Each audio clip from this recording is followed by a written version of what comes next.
来到苗栗大湖乡，一整排观光果园结实累累，很多都是客家人辛勤耕种的成果。又红又鲜艳的火龙果正是盛产的季节。附近不少餐厅也喜欢与客人分享在地的甜美果实。我先帮我们送上水果，来帮我们介绍一下，这是我们苗栗当地很新鲜的一个当季的水果。那我们建议多吃蔬菜水果。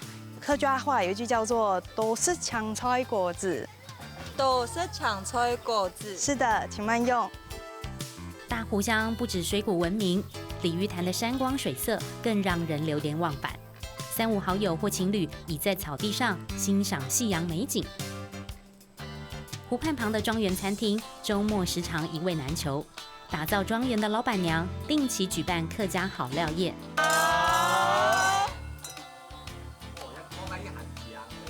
金后堂哈，对。餐桌上梅干扣肉、客家小炒、姜丝大肠，全都是请当地的客家妈妈烹饪的传统客家美食。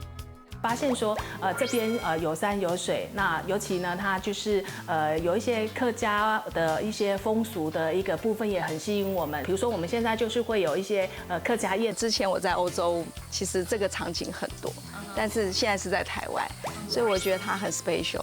而且其实台湾也有这样的地方，可以享受这样的情景跟这样的美食，我觉得很棒。在依山傍水的湖边吃客家菜，让来度假的游客也觉得十分新奇。不只感受到苗栗客家人的热情，也从道地菜肴里体验了客家文化。上课喽！都是抢菜果子，都是抢菜果子，都是抢菜果子。